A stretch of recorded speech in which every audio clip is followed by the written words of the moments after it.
미키 17, 미키 17 오늘 관객과의 대화에 오신 모두를 환영합니다. 오늘 봉준호 감독님 모시고 집이 진행하게 될 이은선 기자라고 합니다. 반갑습니다.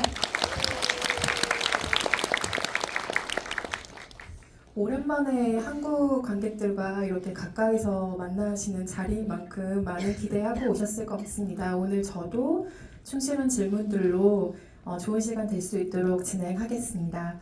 봉준호 감독님 입장하실 때 큰 박수로 맞이해 주시기 바랍니다. 봉준호 감독님 모시겠습니다.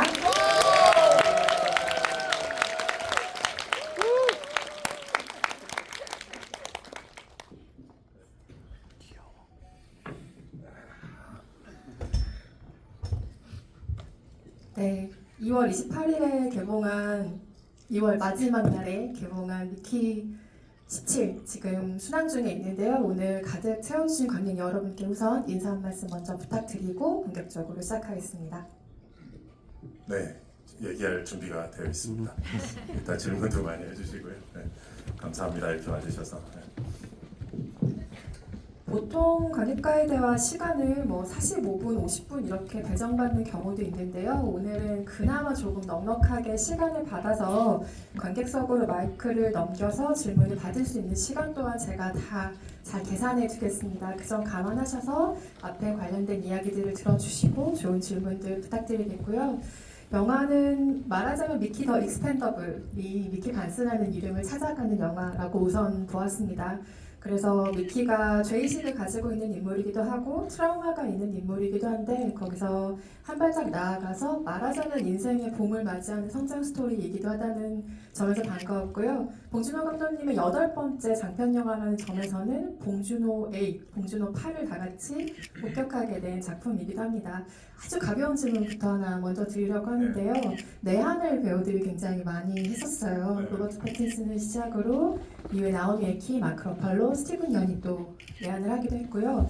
다들 너무 자연스럽게 하트를 만드는 풍경이 또 관객들에게 굉장히 놀라움을 안기도 했는데 이게 대체 이 영화의 현장에서 어디까지 퍼져 있는 문화였는지 조금 궁금하긴 하거든요. 촬영 중에 그런 행동을 한 적은 없었습니다. 근데 이제 홍보가 돌입하자 다들 그거 하더라고요. 네, 저나 우리 한국 배구사 쪽에서 강요하거나 그렇게 교육한 적은 전혀 없습니다. 그렇죠. 유튜브를 보고 한국에 가면 그렇게 해야 된다라고 자연스럽게 즐겁게 생각을 하나 봐요. 네, 워너브로더스 코리아나 저는 절대 강요 내시는 학습시킨 적이 없다는 사실 알아주시기 바라고 뭐 이렇게 하는 거지? 이러고 막 베를린 영화제 때도 이제 상영이 끝나고 이제 막 박수 치고 이제 이런 분위기인데 옆에서 툭툭 쳐서 보니까 로버트 패틴슨이 이러고 있는 거야. 그냥 당황해서 어쩔 수 없이 저도 이렇게 했죠. 근데 재밌나 봐요. 너무 귀여운 풍경이었어요. 그리고 내한 기자간담회 때 아예 배우들 입장하실 때부터 서로 기차 하트를 만들어서 입장하시는 걸 제가 처음 봤거든요. 근데 왜 이 가벼운 질문을 드렸는가 하면 영화를 제가 다시 보았는데 그 식민행성으로 가는 우주 지원자들이 막 모여 있을 때 모래풍이 부는 상황이 있잖아요.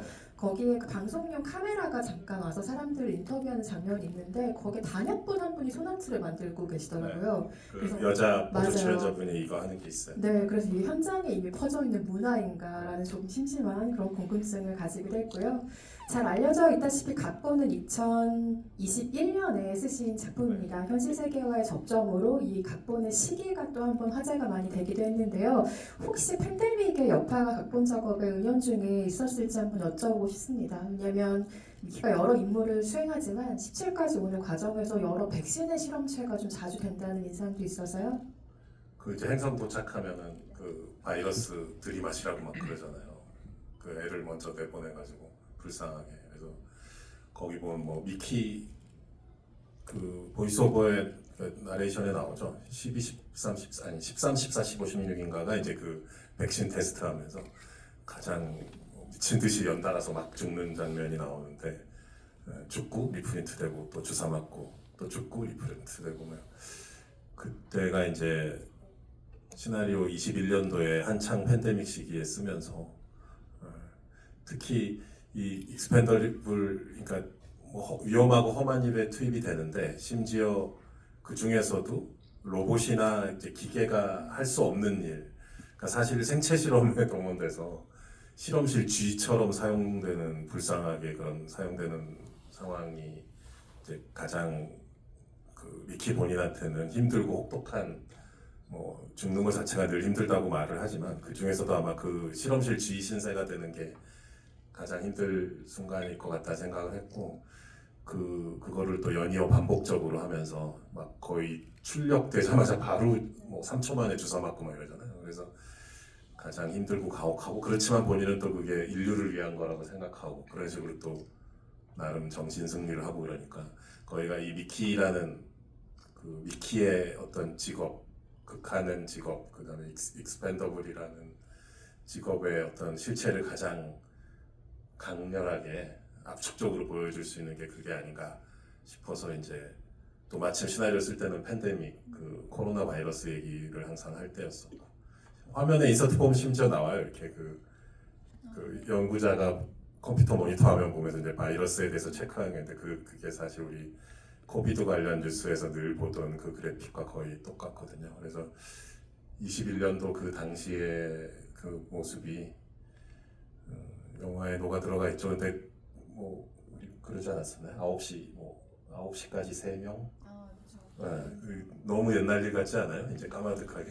근데 실제 그랬던 시절이 있었잖아요. 우리가 불과 몇 년 전인데. 네. 영화를 처음 볼 때는 미키가 어떤 모습으로 등장을 할까 저도 기대감을 안고 암전 화면을 바라보며 기다렸던 기억이 나는데요. 처음에 영화를 볼 때는 우리가 이 영화의 사건들을 따라가기도 하고 인물을 파악하기도 하잖아요. 다시 영화를 볼 때만이 보이는 어떤 좀 생경한 감각 같은 게 있는데 제가 영화를 다시 봤을 때 가장 좀 인상적으로 다가왔던 건 깨어나는 미키의 모습이었던 것 같아요. 물론 눈에 파묻힌 상태라서 표정이나 이런 게 잘 보이진 않지만 잠에서 깨는 것 같이 보이기도 하고 어떤 상황인지 이젠 알지만 태어나듯이 뭔가 깨어나는 모습 같다는 생각도 다시 보면서 그 첫 장면에 인상을 가지고 있었는데 어떤 이미지로 처음 미키라는 인물을 소개해야 할까 제시해야 할까 아주 많은 고민이 있으셨을 것 같은데 지금과 같은 첫 장면을 선택하신 이유는 무엇일까요? 일단 그 말씀하신 그 느낌이 맞아요. 정말 약간 애기 같은 거 있잖아요. 애가 깨어나는 느낌. 그 영화 되게 그 뭐 제목도 미키 17이지만 진짜 미키 얘기잖아요. 미키를 계속 따라가면서 보면 되는 건데 얘가 정말 좋아지는지 아니면 파괴되는지 뭔가를 극복하는지 아니면 처음부터 끝까지 힘든데 뭐가 그래도 약간 나아지면서 끝나는 건지 결국 이제 미키를 보면 되는 얘기고 그만큼 미키 개인에 관한 얘기인 거고 또 미키의 주관적인 관점에서 많은 것들이 진행되는 거고 그러니까 보이스오버도 있고 그런 거겠죠. 그래서 제인 캠피온 피아노라는 영화 옛날에 보면은 이렇게 그건 아예 노골적으로 그 여자 주인공의 시점 화면이 있을 거예요. 이렇게 햇빛이 스며드는 손가락 사이를 이렇게 그 뿌옇게 보이는 포커스가 나간 손가락으로 시작하고 뭐 그런 장면도 있는데 그만큼 개인적이고 주관적으로 이렇게 딱 시작이 되고 네. 그런데 이제 화면이 좀 객관적으로 빠지면 이 사람이 좁고 깊은 절벽 틈새, 그러니까 크레바스라고 이제 소설에서도 나오는데 그 크레바스 제일 밑바닥에 있는 거죠. 네. 모든 어떤 거에 제일 밑바닥 인생 같은 느낌. 그 티모는 이렇게 스티븐 전을 위해서 얄밉게 내려다보고 있는 누군가 나를 건져주기를 꺼내주기를 바라는 느낌 같은. 그래서 뭐 이런 식으로 미키를 소개하고 싶다 처음에라는 생각이 들더라고요. 방금 언급하신 나레이션에 관련해서는 우리가 영화를 보자마자 직관적으로 파악되는 어떤 그 나레이션의 기능과 효과라는 것이 분명히 있습니다. 그런데 봉준호 감독 필모그래피 전체에서는 이게 조금 희귀한 등장 같은 것이라 뭐 전례를 찾아보면 기생충에서 그 기우 최우식 배우가 연기한 기우가 그 아버지에게 보내는 약간의 정말 마음을 담은 러브레터 같은 편지글을 제외하고는 나레이션을 좀처럼 사용하지 않으셨던 것 같은데요. 인물에게 일단 목소리를 준다는 점에서 나레이션 장치는 상징적이기도 하죠. 그리고 목소리를 통한 캐릭터의 보다 빠르고 분명한 파악이 관객에게 가능하다는 점도 중요할 텐데요. 실제로는 어떤 효과들을 조금 더 기대하신 활용인지 궁금했습니다. 뭐 좀 더 미키 입장이 돼보자고 한 건데 간단히 얘기하자면 근데 말씀하신 것처럼 제가 보이스오버 이렇게 또 흔히 말하는 식으로 내레이션 이렇게 해본 적이 없어서 조금 걱정이 되기도 했고, 말씀하셨던 것처럼 기생충 후반부에 잠깐 있긴 있었어요. 최우식이 배우가 이제 중얼중얼하면서 아버지에 관한 얘기를 하고 모르스 부호 얘기하고 그랬던. 근데 그 시퀀스, 기생충 후반의 그 시퀀스를 찍고 편집할 때 좀 재밌다고 느꼈었거든요. 그 전에 한 번도 그렇게 해본 적이 없어서 그랬는지. 그리고 최우식 배우의 목소리를 되게 좋아하는데 그의 목소리를 들으면서 편집실에서 이렇게 저렇게 해보는데 왠지 마음이 안정되고 신경 안정제를 먹는 듯한 기분과 좋았었어요. 그래서 그 미키도 그런 식으로 해보고 싶다라는 생각이 들었었고, 이제 보이스오버 목소리에 대해서 이제 로버 패티슨하고 얘기를 많이 했었는데 그 되게 희한한 이상한 약간 만화 영화 주인공 같은 목소리 같기도 하고, 그래서 편집하면서 재밌었던 기억이 나고요. 그리고 이제 내용을 보면 미키가 뭐 이렇게 막 얘기하는데 화면이랑 이게 안 맞는 그런 내용들이 있어요. 뭐 막 싸우고 있는데 뭐 되게 좋게만 얘기한다거나, 그리고 화면 속에 자기가 하는 대사랑 주거니 받거니 충돌하는 것 같은 것도 있잖아요. 그 지원 썼을 때 다 읽어보셨죠? 뭐 익스펜더블 왜? 읽어보셨죠? 그럼 뭐 네 하는데 바로 보이스오버 나오잖아요. 읽었어야 되는데 뭐 이런 그런 충돌 같은 거를 단순히 이제 보이스오버가 혼자 막 뭔가를 해설하는 게 아니라 바깥 화면하고 좀 이렇게 같이 호흡을 티키타카를 했으면 좋겠다라는 생각이 있었더랬죠. 미키를 포함해서 이 식민행성으로 가는 인력들이 권력층을 제외하고는 비교적 젊은 사람들인 점도 연중에 좀 눈에 띄기도 했는데요. 이것은 두 가지 측면에서 그랬던 것 같아요. 그러니까 봉준호 감독님 영화 전체를 보았을 때는 항상 영화에서 중요했던 아이들의 존재가 어디에 있을까라는 것을 좀 무의식적으로 찾게 되는 시간이 있었던 것 같고, 그것이 베이비 크리퍼로 대체된 것일까? 뭐 이런 생각도 해보기도 했고요. 근데 이 세대 구성은 조금 무의식적인 선택이었을까요? 그 제네레이션에 대한 얘기를 했었어요. 우리 스태프들하고도 의도적으로 그렇게 나눈 거다. 그래서 배우들의 이제 부모 세대가 마크로팔로 부부밖에 없는 거예요, 영화에. 딱 한 명 이제 예외가 이제 우리 스티브 박 그 배우가 연기하는 지크라는 캐릭터. 영화에서 보면 유일하게 좀 정상적인 인물이잖아요. 그 나름 어른 구실을 하는 사람인 것 같고, 그 사람이 약간 우리의 뭐 외삼촌이나 고모부 제네레이션 같은, 그리고 이제 거기 조금 위에 이제 부모 제네레이션으로 흉측하게 이제 마크 러팔로와 토니 콜레트가 있는 거죠. 저도 이제 어느새 영화를 찍다가 이제 부모 세대가 되었는데 55세, 6세가 되다 보니까 근데 그 딱 고립시키고 싶었어요. 부모 세대를 그 두 부부의 캐릭터로. 나머지는 다 미키, 나샤, 뭐 카이, 티몬처럼 쫙 그 세대들이 있는 거고, 이제 마샬이 마크로폴러가 흉측하게 막 그 연설하는 것처럼 너희들이 이 행성에서 뭐 씨를 퍼뜨려라, 뭐 창궐해라, 이제 나쁘게 표현해서 이제 그 나쁜 표현대로 하면 번식하기 위한 그 세대가 딱 있는 거죠. 그래서 그 중간 세대와 또는 그 미키 나샤의 밑에 뭐 예를 들어 중고등학생처럼 보이는 나이대라든가 이런 인물들은 일부러 다 배제를 했죠. 그러다 보니까 이제 그런데 이 미키 나샤 세대가 또 젊은 부모 역할을 하는 게 이제 베이비 크리퍼를 안고 뛰어갈 때 조코죠. 루코가 아니라 조코의 생명을 구하려고 뛰어갈 때 이제 이들이 젊은 부모의 새로운 세대의 부모의 모습이 되는 거겠죠. 나레이션 이야기를 조금 더 이어가 보면 로버트 패틴슨은 목소리 연기를 항상 참 잘하는 배우이지만 캐릭터에 맞춰서요. 이번에 나레이션을 들으면서 중간중간 한번 굉장히 놀라게 되는 발음 같은 것들이 있었어요. 예를 들면 감옥 안에 갇혔을 때 옥서풀려 굉장히 희한하게 발음하는 어떤 대사라던가 봉준호 감독이 손수 쓴 그 유머의 맛을 이 배우가 굉장히 목소리로서 잘 살린다는 것도 이 영화를 보는 재미 중에 하나였는데, 그 대사의 유머를 만들어가는 과정을 말로 설명해 주시긴 조금 어렵겠지만 항상 궁금한 지점입니다. 예를 들면 아직 미키가 살아있는데 그 던져줘야 할 때 I'm fine, thank you라는 말을 하잖아요. 그리고 크리퍼한테 먹히는 건가 싶었을 때 정말 의외의 말인 보나페티라는 말을 한단 말이죠. 이것이 그 우주 식민지 개척, 뭐 SF 장르에서 예상되는 장르적인 성격이나 색을 좀 꾸준히 파괴하고 기대를 계속해서 즐겁게 배반하는 시도가 바로 이 대사의 유머들에서 감지된다는 생각이 되고, 그렇기 때문에 가장 좀 인간적이고 사랑스러운 영화가 된 것이 아닌가라는 생각이 들기도 하는데요. 그 대사들은 직관적인 선택의 흐름에 맡기시는 편인가요? 아니 뭐 배우들한테 많이 의지하는 거죠. 설국열차 때도 그 틸다 스윈튼이 그 미니스터 메이슨이라고 이제 그 이상한 간부 역할로 나오잖아요. 근데 요크셔 액센트를 쓰면 좋을 것 같다고 자꾸 추천하는 거예요. 근데 내가 어떻게 알아요? 그게 어떤 뉘앙스인지 요크셔에 가보지도 못했는데. 근데 막 설명을 해주더라고요. 정치 사회적인 맥락과 그 뭐 마가렛 대처 시대에 뭐 어쩌지 했었다. 뭐 정치 인문학적인 또 배경이 풍부한 사람이니까. 근데 이 미키 같은 경우도 네, 모르겠어요. 이게 어쨌든 저는 캐릭터 이 영화 자체의 톤과 캐릭터의 분위기를 열심히 설명하는 거죠.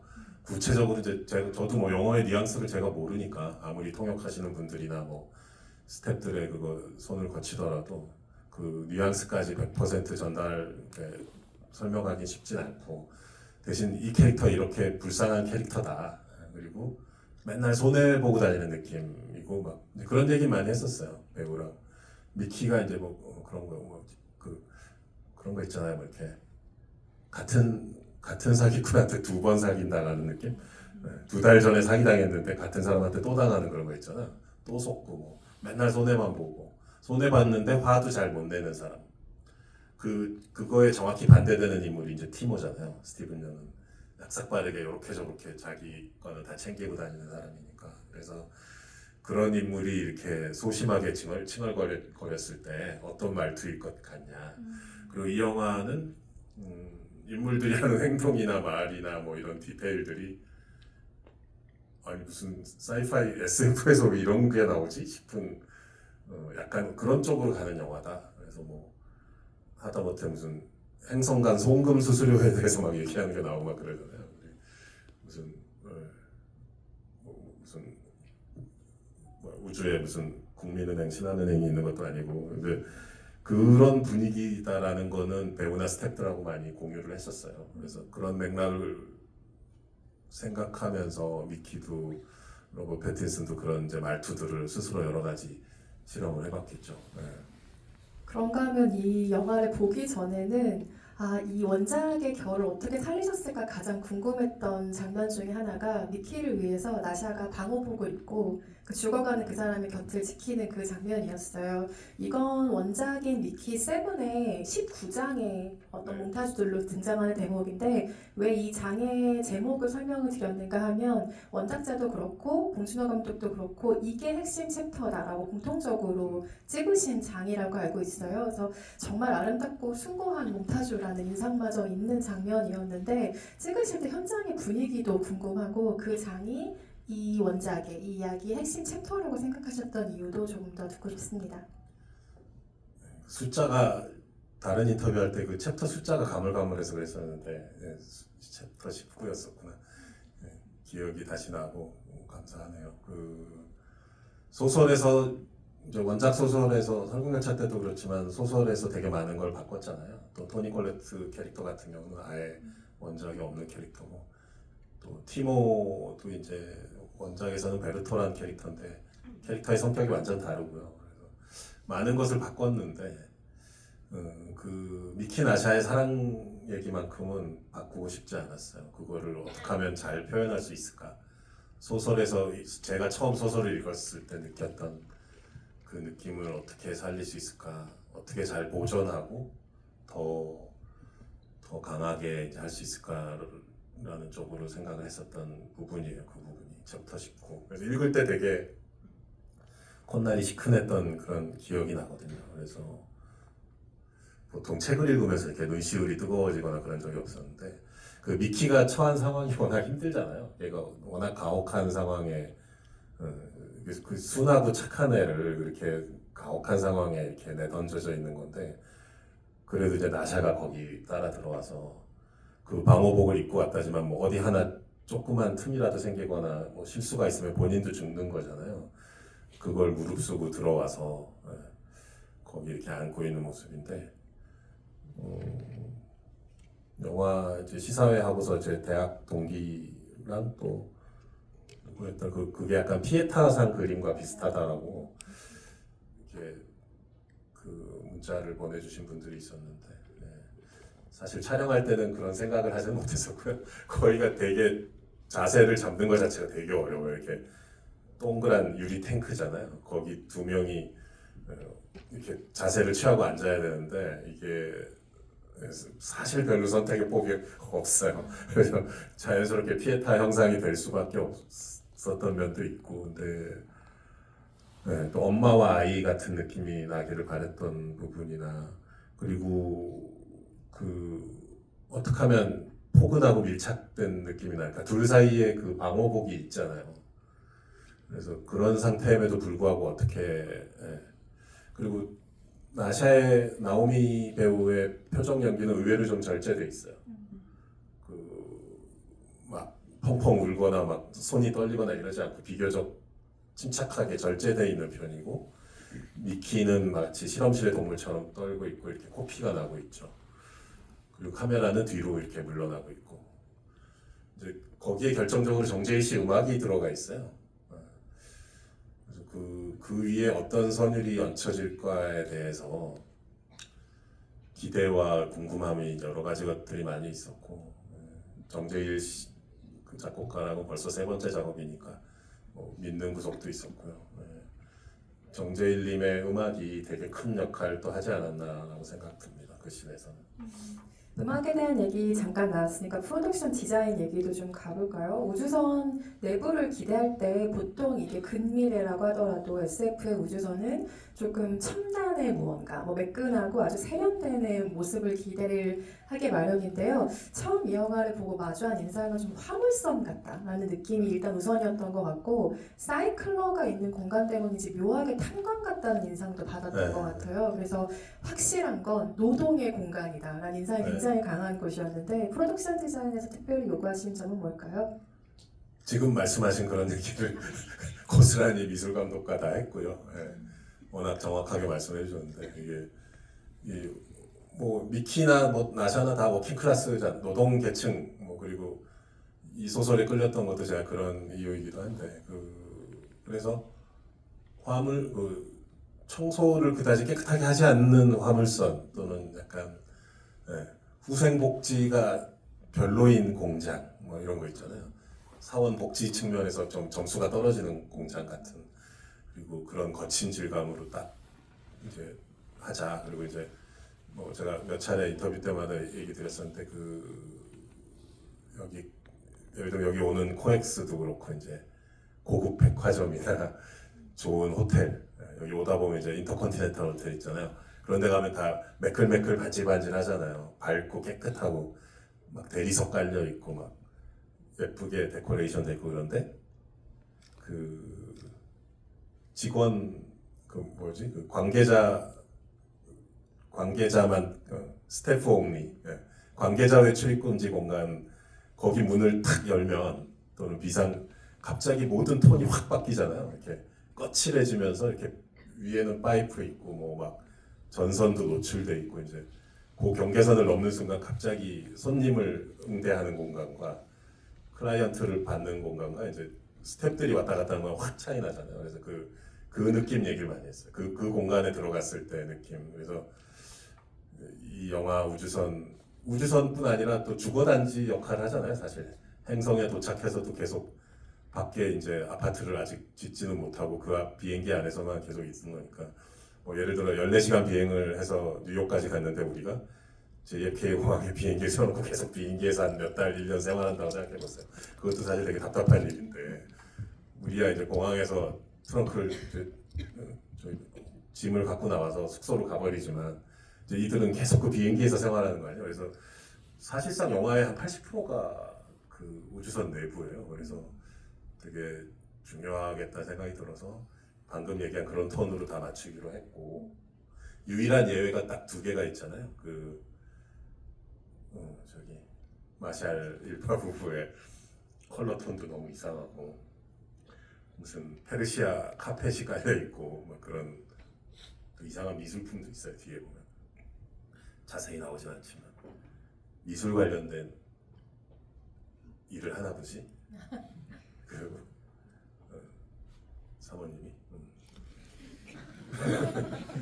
21년도에 쓰신 일파 얘기한 겁니다. 일파. 네. 토니 콜레트가 미술품을 모아놨어요 뒤에. 그리고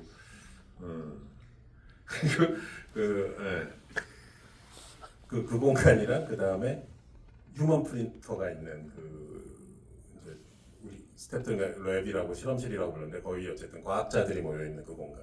거기가 유일하게 좀 약간 팬시한 SF 영화에서 보던 그런 룩이죠. 그런 조명이 있고 그런 산뜻한 표면들이 있고 이제 그 휴먼 프린터가 있는데 거기서 이제 불쌍하게 로버트 패틴슨이 계속 그 잉크젯 프린터처럼 막 이렇게 출력이 돼서 나오는 거죠. 네. 우주선 안에서도 기억해 보시면 북도 장면이 많이 인상 깊게 기억이 나실 것 같아요. 멀티플의 존재가 밝혀진 이후에 그 마샬을 만나러 가는 이들도 북도를 지나가면서 이제 바깥 상황도 알게 되고 어떤 대화를 하게 되죠. 그리고 다른 장면에서도 사실 다수의 북도 장면이 등장을 하는데 아마도 이것은 길게 뻗은 공간을 바라보는 감독의 취향이 여전히 반영된 지적인가라는 생각도 조심스럽게 해봤습니다. 여전히 영화적인 모양, 공간성이라는 생각을 가지고 계신지요? 그 아까 말씀드린 것처럼 이들이 이제 주거단지에 정착을 한 게 아니잖아요. 우리가 비행기를 타고 LA에 갔는데 그 LA 공항에서 계속 생활하는 거나 마찬가지잖아요. 공항에 세워진 비행기 안에서. 그래서 이곳이 제대로 된 이제 주거의 느낌이 아니라 여전히 불안정하게 우주선 안에서 우주선의 통로를 계속 왔다 갔다 하면서 이제 움직이는 모습 같은 게 필요했기 때문에 통로가 여기저기 설정이 많이 되어 있는데 사실 그 되게 경제적으로 설계한 겁니다. 그래서 재활용된 이런 말 하면 좀 황당하시겠지만 예산이 정말 빠듯했거든요. 이게 그냥 1억 2천만 불이니까 이제 요즘 환율은 1,600억이니까 이제 한국 영화 제작 기준으로 했을 때 으악 1,600억인데 사실은 이제 그 예산의 상당 부분이 이 예산의 상당 부분을 먹어치운 분들이 우리 크리퍼들이에요.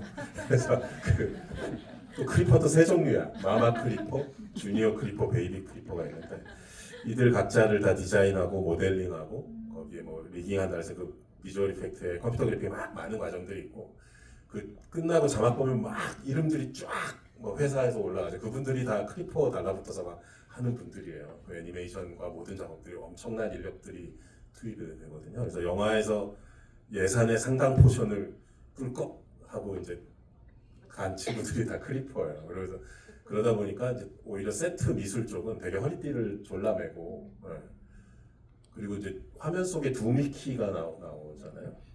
이제 근데 그냥 가만히 서 있기만 한 게 아니라 서로 싸우고 막 어깨동무하고 그러잖아요. 그게 사실은 그거를 자연스럽게 깜짝같이 하려면 또 거기도 되게 많은 예산과 시간이 투입됐어요. 근데 거기서 조금이라도 잠시 뭐 1초라도 어색한 순간이 있으면 사실 전체 드라마가 붕괴될 수도 있잖아요.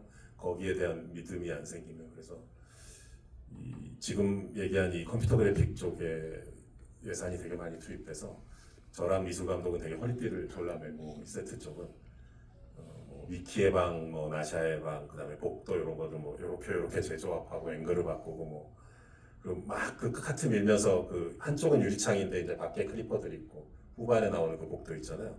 그 복도도 사실 되게 짧아요.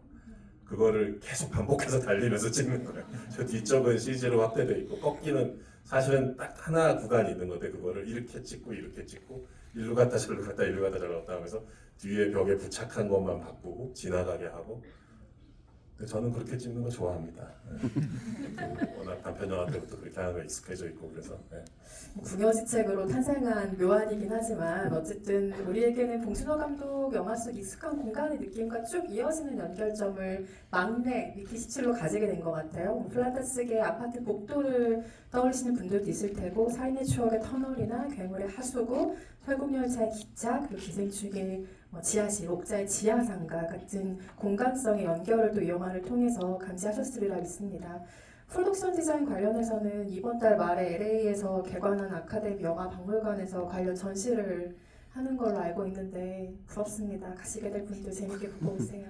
근데 미키 관련된 전시는 내년부터 그 내용이 들어간다 하더라고요. 그 내년 오스카가 끝나고 나서 그러니까 올 그 해당 투표 연도에 해당하는 작품을 거기 전시할 수가 없다고 하더라고요. 그래서 이번 달에 오픈을 하는데 내년 3월까지는 이제 기생충까지의 전시물들만 전시가 되고 27년까지 전시를 하는데 뭐 26년 3월부터 이제 미키 17의 뭐 소품이나 뭐 여러 가지 뭐 재미있는 것들이 들어간다고 하더라고요. 내년에 중요한 일정으로 LA 여행을 여러분 감안해 주시기 바라겠습니다. 옥자에 이어서 정말 세계적인 촬영 명장인 다리우스 콘지와 촬영 호흡을 영화를 통해서 또 맞추셨는데요. 배우들이 촬영 경험을 이야기할 때 스토리보드를 활용했던 것을 인상적으로 또 공통적으로 꼽아주셨기에 생긴 궁금증인데 다리우스 콘지와 촬영을 하실 때는 그 스토리보드가 어떤 방식으로 활용이 되는지 촬영에 있어서 그는 그 부분에 어느 정도로 열려 있는지 이것도 궁금하더라고요. 그 어디를 어떻게 찍고 카메라가 어느 위치에 있고 뭐 어떤 사이즈로 찍고 카메라가 이렇게 움직여야 된다라는 이제 설계도가 있는 건데 그렇다고 그게 구체적으로 거기에 뭐 빛과 그림자를 어떻게 세팅을 하고 뭐 카메라의 그 렌즈를 어떻게 선택하고 이런 건 사실 촬영 감독의 몫이고 저와 촬영 감독이 의논해서 하는 거기 때문에 그 기초적인 그 설계도가 던져졌다고 해서 사실 뭐 촬영 감독이 할 일이 없어지거나 이런 건 전혀 아니잖아요. 네. 여전히 무궁무진하게 할 일이 많고 그 라이팅 이제 빛의 그러니까 광선과 그림자에 대한 집착과 욕심이 어마어마하신 분이어가지고 그리고 이렇게 제가 파리에 있는 그분 집에 가서 식사를 한 적이 있었는데 옛날에 옥자 때였나 집이 되게 어두워요. 깜깜하고 1층, 2층이 다 어둡고 그래서 그 사모님이 되게 막 저한테 투정을 감독님 너무 어둡지 않아요 집이? 저는 미치겠어요. 아무것도 안 보여. 그랬더니 다리우스는 No, still too bright. 그래서 더 어둡게 하고 싶다고 자기는 그 침침한 조명 밑에 이렇게 고양이 되게 멋있게 생긴 고양이가 이렇게 앉아 있고 분위기가 묘해요 집이가. 그 집에 또 자기가 이렇게 라이팅을 해놓은 거예요. 그래서 가족들이 그걸 건드리는 걸 되게 싫어하신대요. 그래서 사실 자세히 보면 첫 장면에 그 미키 등장할 때도 보면 그 얼음 그 크레바스 안에 그렇게 밝지가 않잖아요. 뭐 크레바스 속이니까 당연히. 근데 거기 틈새 이렇게 가는 빛이 들어와 있는데 그게 또 일반적으로 하는 것처럼 배우의 얼굴을 딱 때리고 있지 않아요. 이렇게 어깨랑 옆으로 빗나가 있거든요.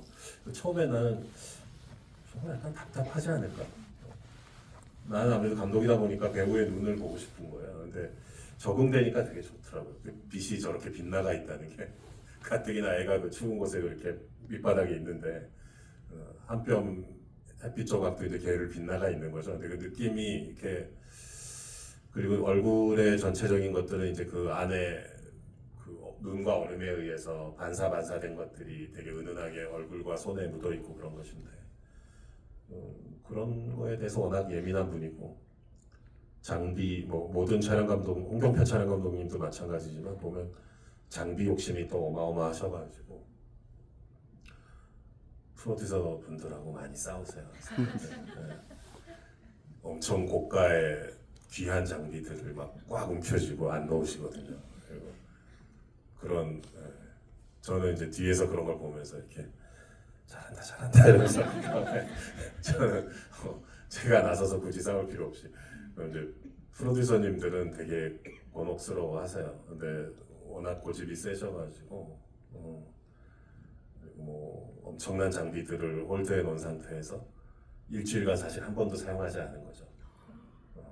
여러 가지 그 장비를 놓고 고민하시면서 예를 들면 그래서 그런 사실을 알게 되면 프로듀서들은 또 막 고통의 한숨을 쉬죠. 그럼 이 장비 반납하고 싶어요. 막 그러면은 안 된다고. 다음 주 수요일쯤 쓰게 될지도 모르고. 더 절대 반납하면 가만두지 않을 거야.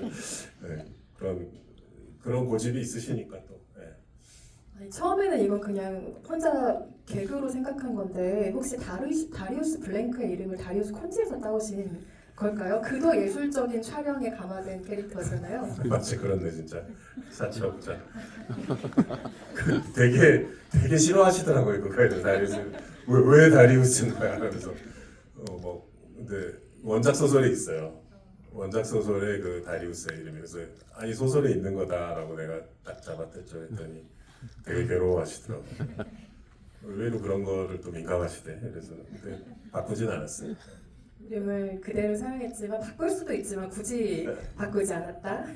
여기서 정말 크리퍼라는 존재의 품격에 대해서 우리가 많이 감화하게 되는 시간들이 있는데요. 저는 크리퍼에 대해서 가장 놀라웠던 점이 이들이 일종의 평화 시위를 할 줄 안다는 생명체라는 점이었는데 생명에 대해서 확실히 더 관용적이고 상식적인 태도를 갖춘 크리처로 등장을 합니다. 이를테면 미키가 나를 그때 왜 살려줬어? 라는 말에 그럼 죽여? 라고 반응하는 것이 크리퍼잖아요. 그래서 이런 인간의 대응이 여기에 비하면 얼마나 극단적인지를 알게 하는 대상이 바로 이 크리퍼고 이것을 보여주는 하이라이트가 우주선 바깥에서의 이제 대치 장면으로 이어지는 것인데 장면 설계의 궁극적인 목표랄까요? 너무 설명하실 것이 많겠지만 그 두 지도자 간의 만남이 이루어질 수도 있는 장소라는 점에서 어떤 목표가 있었는지 궁금합니다.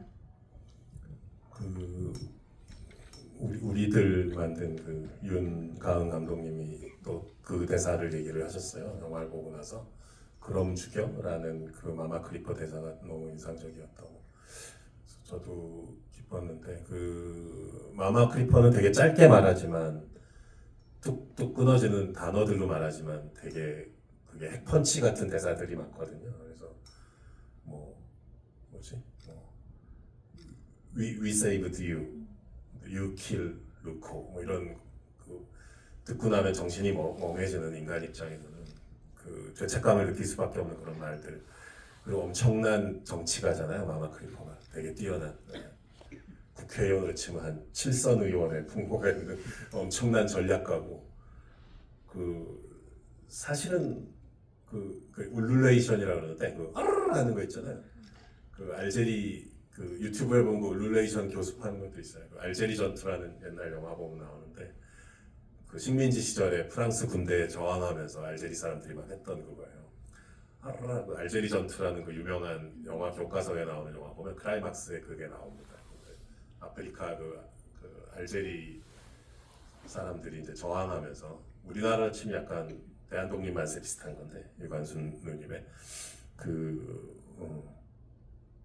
그런 사실은 그게 정치력 아까 말씀하신 평화 시위 그 퍼포먼스의 절정부가 이제 그 울룰레이션인 거죠. 뭐 귀도 터지고 눈도 터지고 뇌가 다 터져서 니네 다 죽는다는 건데 사실은 그렇지 않잖아요. 근데 이제 그 그런 게 이제 협상력이죠. 뭐 비속어로 표현하자면 뻥카 같은 건데. 뻥카를 내밀어서 이제 협상을 이끌어내는 그런 것인 거고 그만큼 그들이 스마트하고 지적이면서 또 품격도 있는 거죠. 미키를 구해준거나 그 루코 조커에 대한 반대로 그 크리퍼를 엄청나게 경멸했던 마크 러팔로나 토니 콜렛도 그 경멸의 혐오와 경멸 표현들이 어마어마하잖아요. 뭐 무슨 똥물에 빠진 크로아상 같다 그러고 뭐 되게 막 비하를 하는데 벌레 같은 이제 영화를 다 보고 나면 누가 벌레 같은 존재인지는 사실 극명하게 드러나는 거잖아요. 그리고 가장 핵심적인 콘트라스트는 이제 대조는 그거죠. 미키 한 명을 이제 지속적으로 죽게 만들면서 죽을 만한 또 힘들고 위험한 일을 얘한테 다 몰아주고 얘는 이제 재출력 될 수 있다는 핑계로 그냥 계속 죽으라고 하는 거 아니야? 그런 일거리를 준 거고 너 거기 사인했잖아 라고 하고 그리고 나머지 모든 사람들은 안도감을 느끼면서 죄책감을 안 느끼는 거잖아요. 쟤는 저게 일인데 뭐 하는 그런 약간 비겁한 입장이고 크리퍼들은 그 조코 하나를 구하기 위해서 모든 구성원이 다 이제 서론으로 뛰쳐나와서 말씀하신 그런 평화 시위 내지는 되게 웅장한 퍼포먼스를 펼치는 거잖아요. 그래서 너무 대조적이죠. 정확히 하나를 위해서 모두가 하나를 핑계로 모두 비겁해지는 이 한 그룹이 있는 거고 하나를 구하기 위해서 모두가 뛰쳐나오는 그룹이 있기 때문에 어디가 더 존중받을 만한 공동체인지는 뭐 분명히 드러나는 거죠. 이후에 이어지는 빨간 버튼과 관련한 이야기들도 많이 궁금하실 것 같습니다. 여기서는 트라우마 혹은 딜레마 역할을 버튼이 하는 장면이 굉장히 많은데요. 미키가 어릴 때 자동차를 눌렀던 버튼, 그의 트라우마의 시작이었던 그의 가장 큰 죄의식으로 자리 잡은 일종의 심볼이 바로 버튼이죠. 그리고 이후에 악몽 장면을 보면 거기 안에 일파의 손에 계속 피가 고이게 됐는데 그 모양도 어찌 보면 빨간 버튼처럼 보이도록 편집이 되어 있습니다. 그리고 이후에 휴먼 프린팅 기기를 파괴하는 버튼 역시 빨간 버튼이고요. 빨간색은 아니지만 넓게 본다면 미키 17과 미키 18 중 누구의 폭탄을 터뜨릴 것인가 역시 그 버튼으로 이어지는 문제가 되는데요. 이 버튼의 역할을 영화 안에서 어떤 식으로 가져가고 싶으셨는지에 대한 이야기도 궁금합니다. 그 미키가 이제 미키 17 미키가 이렇게 자존감이 없잖아요. 보면 맨날 막 지가 당해놓고도 막 미안하다는 소리만 하고 그 뭐야 땡스 포드 디너 그것 때문에 이제 미키 18이 완전히 뚜껑이 열려버리는데 어쨌든 자존감이 없기 때문에 그러니까 죄책감 불필요한 죄책감이 너무 많으면 또 사람이 자존감이 약해질 수밖에 없겠죠. 그래서 그 죄책감의 근원 내지는 출발점이 처음부터 뭐 자기가 뭐 어렸을 때 과학 시간에 뭐 개구리를 뭐 이렇게 했는데 그거 벌을 받나 보다. 또 뭐 나샤 방에 안 가서 벌을 받나 보다라고 하는데 더 거슬러 올라가면 이제 어렸을 때 그 자동차에 근데 자동차에 뭘 이렇게 눌렀다고 사고가 나겠어요? 뭐 착각하는 거죠 어떻게 보면 그거를 자기 트라우마 스스로 이제 트라우마로 스스로 만들어버린 것 같은 건데 또 다른 이제 분리된 다른 자가 이제 18의 형태로 그 사고 원인은 그게 아니래잖아라고 이제 얘기를 해주잖아요. 또 다른 애가 그 영화 이름이 기억 안 나. 그 애가 되게 오래전 영화에서 그 실제 실화 사건인데 그 아빠가 기타리스트인데 아빠 콘서트장에 가서 보다가 애가 무슨 자기가 마음속으로 무슨 주문을 외웠나 무슨 말을 했는데 그 순간에 아빠가 전기 기타에 감전돼서 죽는 거예요. 공연장에서 쓰러져. 근데 그게 자기가 아빠를 죽였다고 그때부터 아이가 말을 안 하고 이제 실어증이 돼서 근데 이제 그 아이의 마음 속에 이제 깊은 곳을 탐험해 들어갔더니 결국 그게 있었던 거예요. 자기가 그렇게 해서 아빠가 그때 그 애 이름이 영화 제목이었는데 이 영화 보셨죠? 네, 감전 지식. 근데 그거를 에임이라는 영화인데 거기서 제가 좀 착안을 한 것 같아요. 그 미키가 약간 비슷한 거죠. 그 차에 이렇게 근데 뭐 밖에 그렇게 노출돼 있는 버튼을 누른다고 뭐 차가 어떻게 폭파되겠어 어쩌겠어요. 그건 애가 그렇게 착각하는 거죠. 근데 엄마를 잃은 고통과 막 그런 사건 교통사고 자체에 막 충격 속에 있다 보면은 아이들이 그렇게 생각할 가능성이 있다고 저는 보거든요. 그래서 그 죄책감의 출발점이 버튼인 건데 그래서 오늘날의 미키의 그런 성격을 있게 한 어떻게 보면 출발점 같은 건데 트라우마인 거고 버튼이.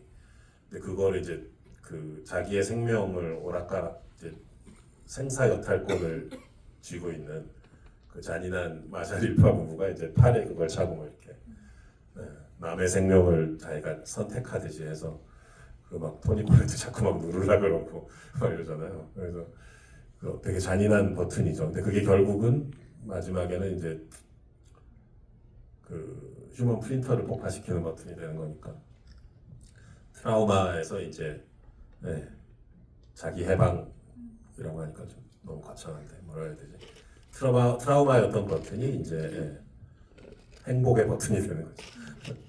저는 그 장면의 미키 나레이션도 굉장히 인상적이었어요. 영화를 보면서 사람들이 다 묻잖아요. 죽는 게 어떤 기분이냐고 미키에게 묻는데 이 사람이 답을 시원하게 하는 장면은 거의 없단 말이에요. 그래서 물론 아마 이 미키의 캐릭터를 보건대 평소에 뭐 실존주의나 자기의 뭔가를 깊이 연관시킬 수 있을 것 같지는 않죠. 그걸 계속 생각할 인물은 아닌 것 같지만 근데 마지막에 그가 그 버튼을 누르면서 다른 미키들의 살아볼 기회를 없애는 것 같다는 죄책감을 느끼게 되잖아요. 거기서 저는 어렴풋이 어떤 생각을 했냐면 이전에 그 18과 싸울 때도 지금까지는 내가 계속 이어지는 기분이었잖아 라는 이야기를 그 18에게 하게 되는데 그러니까 다른 사람들은 익스펜더블을 계속 죽는 존재라고 인식을 하지만 혹은 죽어도 상관없는 존재라고 생각하지만 어쩌면 미키는 계속 살아간다는 거에 조금 더 초점을 맞췄던 사람이 아닐까. 그러니까 이건 죽는 이야기가 아니고 정말 사는 것에 초점이 더 간 이야기고 그걸 이해한 유일한 인물이 어쩌면 미키가 아니었을까라는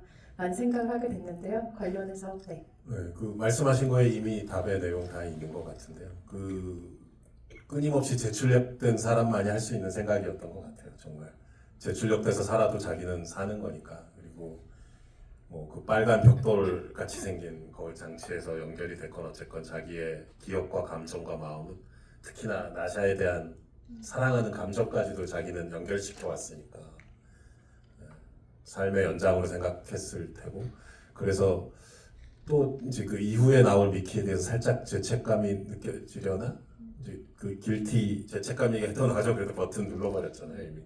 네. 그 누를 수 있는 사람이 된 거죠 이제. 그래서 미키의 성장 영화 측면에서 봤을 때 이제 우리가 믿고 보내줘도 되는 뭔가 제 나이 때 관점에서 뭔가 이제 분가시켜도 될 것 같은 분가시켜도 될 것 같은 미키가 된 느낌. 이거 알아서 잘 하겠구나 이제 라는 느낌 드는 거죠. 네, 더 하실 줄 알고. 그래서 미키를 보기 전에는 이게 죽음에 관한 이야기일까? 계속 죽는 존재가 어쨌든 등장을 하니까요 라는 생각을 했지만 영화를 보고 나면 삶을 보게 하는 영화라는 생각이 정말 짙어지는 것 같고요. 죽는다는 게 어떤 기분이야? 라고 모두가 미키에게 묻지만 우리가 영화를 보고 나면 살아간다는 건 어떤 기분이야? 사랑은 거기에서 어떤 일을 할 수 있어? 무엇까지 할 수 있어? 라는 것을 묻고 싶어지는 영화라는 점에서 그렇게 질문을 죽음에서 삶으로 바꿔가는 영화적인 경로가 바로 미키 17이라는 영화가 아닌가라는 생각이 듭니다. 객석으로 마이크를 넘겨서 관객 여러분 질문 받아보도록 하겠습니다. 이쪽 사이드에서 가장 먼저 손드신 세 번째 줄 관객분께 마이크 전달 부탁드립니다.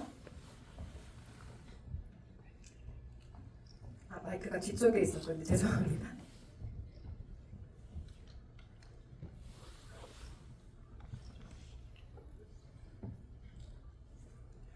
네, 안녕하세요 감독님. 이번 영화를 9회차나 봤을 정도로 정말 재밌게 봤습니다. 예.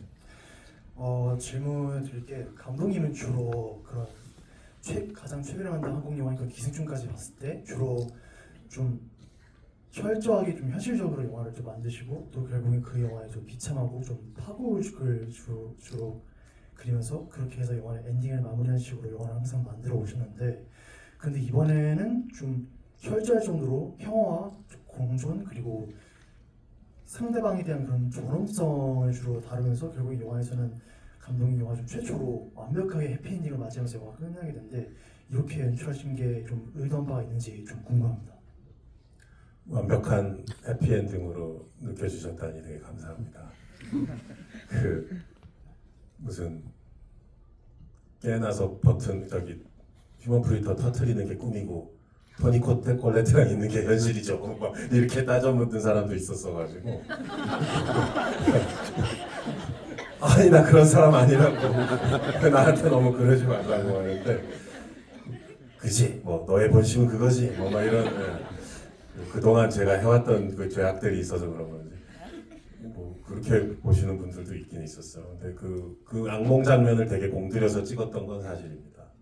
근데 그 악몽에서 보면 이제 우리 너무나 끔찍한 어떤 존재가 되돌아오잖아요. 그 프린터에서. 그래서 모두가 원한다고 또 막 얘기하잖아요. 토니 콜레트는. 그 악몽의 잔상이 그 악몽의 씬은 사실 되게 많은 샷들로 공들여서 찍혀져 있거든요. 뭐 그 씬을 없애야 된다고 주장하셨던 어떤 분도 계셨지만 뭐 이제 와서 하는 얘기지만 근데 그렇지 그런 일이 있었죠. 근데 그 씬이 되게 중요했고 근데 그 악몽을 이제 되게 간결하게 극복해 버리잖아요. 미키가 어렸을 때부터 꿈을 많이 꿨는데 악몽을 근데 그냥 이번에 안 무서웠다. 18이 무슨 형인가? 뭐 그 형이라면 어떻게 했을지 생각해봤어요. 요즘 하면서 바로 그냥 꺼져 하고 딱 밝은 햇살 아래 깨어나는데 그 악몽 때문에 그 눈부신 햇살에 이제 라스트가 더 밝고 행복하게 느껴질 수도 있고 또는 그 악몽의 잔상이 너무 강해서 그 해피엔딩인데도 뭔가 찜찜하게 이거 진짜 괜찮은 거야? 그리고 뭐 뒤에 한 씬 더 있는데 잘린 거 아니야? 뭐 이렇게 약간 그럴 수도 있죠. 평소에 또 저의 습성을 의심하는 분들은. 근데 해피엔딩인 게 맞고요. 그 미키한테 좀 제가 그동안 주인공들한테 잔인 주인공들을 되게 가혹하게 다뤘던 경우가 많아서 주인공들의 운명을 미키한테 좀 그러고 싶지 않았어요. 워낙 여러 가지 죽을 고생을 많이 한 친구고 또 너무 착한 친구인데 그 친구를 영화 속에서 파괴시킨다고 해서 내가 얻는 게 무엇인가 뭐 이런 생각이 들더라고요. 그래서 파괴되지 않은 채로 끝내고 싶었어요 영화를 미키가. 저희가 그 오늘 선물로 준비한 것 중에 사인 포스터가 있고 그리고 미키 17의 그 메이킹북이 한 권이 있는데 그 한 명을 제가 지정해달라는 엄청난 부담으로 제가 지금 진행이 안 되고 있거든요. 그래서 지금 결말에 대해서 얘기해주신 가장 처음 질문해주신 관객분께 포스터가 왔는데 포스터 대신 메이킹북을 선물로 드리겠습니다. 그리고 이후에 질문하신 분들에게 사인 포스터가 수량이 가능한 한 선물을 해드리도록 하겠습니다. 자, 이번에는 그러면 중앙으로 한번 가보겠습니다. 이럴 때는 움직임이 큰 분이 유리합니다. 맨 앞줄에 맨 앞줄에 계신 두 번째 사이드에 앉아 계신 관객분께 마이크 드립니다. 사인 포스터는 봉준호 감독님과 로버트 패틴슨이 사인한 버전입니다. 네, 질문 기회 주셔서 너무 감사합니다. 저는 이 영화는 어떤 조건이어야 인간일 수 있는지에 대해서 좀 끊임없이 질문한 영화라고 봤는데요. 이제 마크 러팔로는 죽는 게 두렵다면 너도 인간이다라고 얘기를 할 정도로 뭔가 어떻게 하면 인간이 될 수 있는지에 대한 질문을 계속해서 하는 것 같아요. 그리고 미키 17은 그보다 사랑을 할 수 있어야 인간이다라고 생각했던 것 같은데 이 영화를 만들 때나 혹은 평소에 감독님께서 생각하시는 인간일 수 있는 조건이 무엇인지 좀 궁금합니다. 네, 반문해보면 더 쉽게 알 수 있는 경우도 있는데 예를 들어 일파 같은 인물은 소스를 만들 수 있고 소스를 먹을 수 있어야 이게 인간다운 삶인가? 라는 그런 뜨악한 질문을 할 수 있는 건데 사실은 이 영화 속의 주요 인물들이 처해 있는 상황이나 그 행성의 모습을 봤을 때 일파가 집착하는 그런 집착들이 얼마나 그 허황된 것인지는 사실 쉽게 느낄 수 있잖아요. 그래서 좀 전에 이제 했었던 질문에서 이어서 얘기해 보자면은 미키가 최소한도 파괴되지 않을 수 있었던 조건이 뭘까? 미키가 파괴되지 않기를 바랬던 영화인데 제가 시나리오를 쓸 때도 그렇고 찍을 때도 그렇고 나샤 때문이었던 것 같아요. 그래서 그렇다고 뭐 사랑 만병통치약 이론을 뭐 피려는 건 아닌데 그것이 남아 있어야 되지 않을까? 그 둘러싼 상황이 뭐 좋은 게 사실 하나도 없잖아요. 그 공동체의 모습, 또 그 공동체의 약간 최악의 지도자 같은 사람이 있고, 또 상당히 그 식당 씬에서 보면 상당히 한 다수가 또 그를 지지하잖아요. 그런 커뮤니티 속에 이렇게 던져져 있는 건데 미키가. 그리고 그 인간은 먹고 하루 세끼 밥 먹는 게 제일 중요한데 이상한 무슨 건설 장비 같은 끝에서 이상한 회색 죽 같은 게 찍 나오잖아요. 그 되게 흉측한데 물론 제가 그렇게 하라고 만든 거지만 그런 걸 먹으면서 그런 식판에 줄을 서서 식당에는 의자도 부족하고 그런 모든 여건 속에서 사채업자의 전기톱에 잘리기 싫어서 그런 호롤단신 그런 곳으로 떠나는 건데 그 먼 행성으로 나샤가 없었다면 정말 어땠을까? 그게 뭐 사랑이면 다 만사 오케이야 라는 식의 그냥 순진무구한 주장을 하려는 건 아닌데, 그것마저 없었더라면 어떻겠었을까라는 생각은 해볼 수 있잖아요. 우리가 이 모든 최악의 상황들 속에서. 네, 그래서 그게 되게 간절한 부분인 것 같고, 그 복잡한 정치 사회학적인 틀을 갖다 대지 않더라도 사랑을 가로막는, 일상을 가로막는 게 무엇인가에 대해서 우리는 피부로 느낄 때가 많이 있잖아요. 그게 뭐 법률이건 정치적인 시스템이건 사회적인 작동 메커니즘이건 간에 최근의 일들로 아마 우리 겪어보지 않았을까요? 지금 그래도 우리가 일상을 유지하면서 와서 영화도 보고 그러니까 되게 기쁜데, 네, 이제 그런 것들이 쉽게 붕괴될 수도 있다라는 거를 이제 체험해 보게 되면은 되게 공포스럽죠. 그래서 사랑 그 자체가 뭐 만사형통이라는 주장은 아니지만, 무엇이 우리 일상과 사랑을 방해하는가, 그 어떻게 하면 그것을 우리가 극복 또는 피해갈 수 있냐를 따져보면, 우리가 최소한의 인간답게 살 수 있는 조건이 뭔지는 아마 저절로 답이 나올 것 같습니다. 다음 질문도 받아보겠습니다. 이쪽 사이드로 또 가야겠죠? 뭘 들고 계신 거죠? 뭔가 흔들고 계신 분께 마이크 전달드립니다. 포스터인가요? 일단 항상 건강하게 좋은 제품 만드시는 감사하겠습니다. 잘 보고 항상 건강하시고. 제가 감독님의 작품을 쭉 보면서 항상 느끼는 게, 뭔가 이제 마무리에 이제 그 관객들한테 독백하는 시간을 좀 주시는 것 같은데, 개인적으로 이번 작품에서는 이제 관객들이 이제 어떤 점을 좀 주로 느꼈으면 좋겠고, 그리고 만약에 가볍게 이제 봉준호 감독님께서는 미래 사회가 혹시 이런 미키 17 같은 이런 환경이 될 수도 약간 그 미래 사회 뭐 그냥 간단히 어떻게 다가올지 그런 좀 견해가 궁금합니다. 죄송합니다. 말씀해줘서. 아니, 근데 정확히 이해했습니다. 어떤 질문 하셨는지. 그 미래, 네, 제가 뭐 미래학자들처럼 뭐 미래를 예견할 수 있는 것도 아니고, 미래는커녕 지나간 일, 실제 겪은 일, 과거의 일도 과연 정확히 해석이나 분석을 하고 있는지 잘 의심스러울 때도 많고요. 스스로 늘 혼란스럽죠. 하루하루 혼란 속에 살고 있습니다.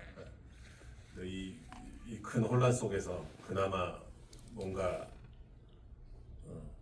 작은 어떤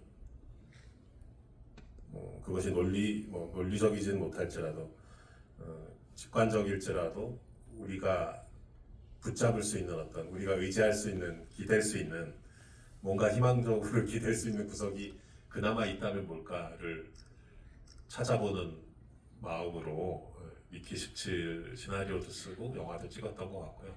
좀 전에 요 앞에 질문하셨던 분의 이제 인간의 최소한의 조건과 이제 사랑에 관한 얘기를 드렸잖아요. 그것과 비슷한 부분인 것 같아요. 이제 요즘 뭐 유튜브만 키면 다 AI 얘기 나오고, 뭐 그것이 주는 달콤한 미래상과 또 공포감과 이런 것들이 막 뒤엉켜 있잖아요. 두 가지가 다. 그래서 영화에서도 보면은 뭐 휴먼 프린팅 기술에 대해서 미키가 본인은 몰라, 그 기술에 대해서. 우리도 사실 자동차 어떻게 만드는지 모르지만 자동차 타고 다니잖아요. 운전은 잘하지만 이제 본네트를 여는 순간 그 다음부터는 모르잖아요, 사실. 테크놀로지를 모르면서 이제 아주 일상적으로 쓰고 있거든요. 이제 AI도 그렇게 뭐 이미 챗GPT를 쓰고 있고 뭐 그러지만은, 근데 이제 그 본네트를 열었을 때 이상으로 이제 그 우리가 모르는 영역이 아주 광대하고 거대하고 점점 더 이제 어마어마해지는데, 그게 우리 생활이나 삶을 규정하게 되고, 오히려 이제 우리가 끌려다니게 되고, 이런 사실 좀 비관적이고 무서운 생각이 많이 듭니다. 근데 이제 영화 속의 미키처럼 그런 와중에도 또 나름 사랑할 것도 하고, 힘겹지만 먹을 것도 먹고 자고 하면서 그래도 또 꾸역꾸역 최소한의 살아갈 수는 있겠지 라는, 나름 좀 신락 같은 희망을 또 가져보는, 그게 제가 균형 잡을 수 있는 최후의 균형인 것 같고, 희망에 찬 미래를 그리는 것은 이제 희망에만 가득 찬 미래를 그리는다는 것은 되게 오히려 무책임한 일일 것 같아요. 미래에 우리가 겪게 될 혼란이나 공포도 솔직하게 그려야 아까 말씀드렸던 마지막에 그 악몽 시퀀스처럼 결국은 인간의 문제이기 때문에 그 부분을 명백히 끌어안은 상태에서 이런 힘든 와중에도 어떻게 해야 살 수 있을까를 그나마 좀 찾아보는 게 창작하는 사람으로서의 도리가 아닐까 그런 생각을 합니다. 원래는 마무리를 해야 되는데 만약에 짧은 질문과 답변 1분 안에 가능하다면 한 번만 더 받아보겠습니다. 네네네. 저요하신 분. 네. 마이크 전달드립니다. 안녕하십니까 감독님. 저는 영화에서 그 차에 그 찻잎이 나오잖아요. 그 차랑 주인공이랑 혹시 연관성이 있는지 그에 대해 보고 싶습니다. 왜냐하면 제가 봤을 때 그 차가 처음에는 시들해졌다가 물이 닿으면 생명력을 얻듯이 꽃차 네, 같은 거죠.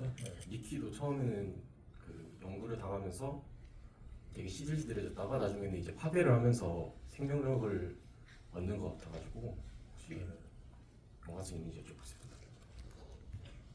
카이가 차를 줬죠. 카이란 인물이 좀 묘합니다. 마샬한테 되게 당신 나를 자궁으로 보는 거야? 이러면서 되게 당차게 대들 때는 또 강력한데 또 마샬이 뭐라 하면 또 되게 쉽게 순응하는 저 친구는 시스템에 순응하는 체질인지 아니면은 아주 당돌하게 대들 수 있는 사람인지 물론 제가 묘사한 인물임에도 불구하고 되게 기묘한 그리고 누구는 그러더라고요. 프로듀서 중에 한 명은 이 사람 되게 실용적인 사람이다. 프랙티컬한 매사에 접근이 그러고 그때그때 자기가 원하는 거에만 되게 솔직한 친구다. 근데 그걸 나쁘다고 할 수는 없지 않는가. 뭐 이런 얘기들이 있었어요.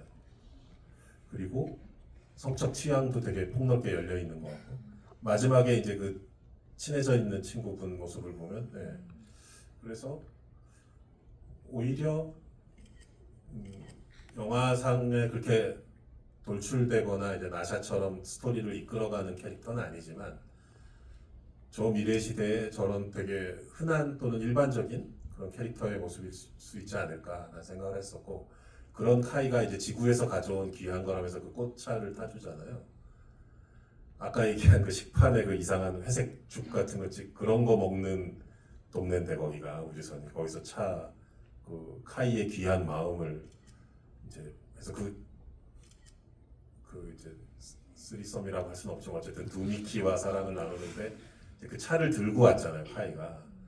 카이 입장에서는 되게 그 차를 미키한테 주고 싶어서 왔는데 되게 마음에 좀 작은 상처도 되고 약간 그 되게 섭섭했을 것 같아요 카이 입장에서. 그래서 그때 이렇게 차 안에서 뱅뱅 도는 그 피어져 있는 꽃이 나오는데 그런 지금 말씀드린 맥락에서 찍었고요. 그 꽃을 미키라고 생각해 본 적은 솔직히는 없었습니다. 네, 그런 질문을 해주셔서 감사합니다. 네, 캐릭터나 뭐 다른 질문을 이어가자면 사실 저희한테는 500시간 정도가 필요할 것 같은데 안타깝게도 자리를 마무리해야 될 것 같습니다. 오늘 오신 관객 여러분께 끝인사 한 말씀 부탁드리고 저희 자리 마무리하겠습니다. 네, 미키 뭐 그간에 이제 영화에서 많은 인물들을 다뤄보고 그랬는데 또 미키만큼 좀 정도 많이 가고 잘 되기를 바랬던 인물이 없었던 것 같아요. 그 동안에 좀 냉정하게 봤었던 경우들이 많이 있었는데 제 영화에 나왔던 인물들에 대해서 그래서 여러분들도 그런 마음을 같이 나눌 수 있었으면 좋겠습니다. 미키를 보면서 감사드립니다. 앞으로도 계속 이어지길 미키17의 행복을 나누는 것 부탁드리고요. 김준호 감독님 만수무강하십시오. 저희 영화 만나주십시오. 감사합니다.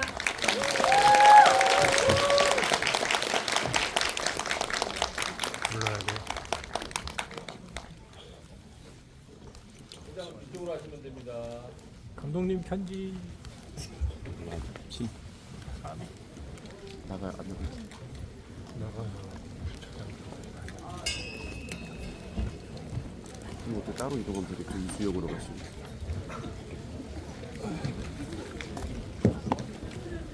포스터는 필요 없고 질문은 하고 싶었는데 빡세다.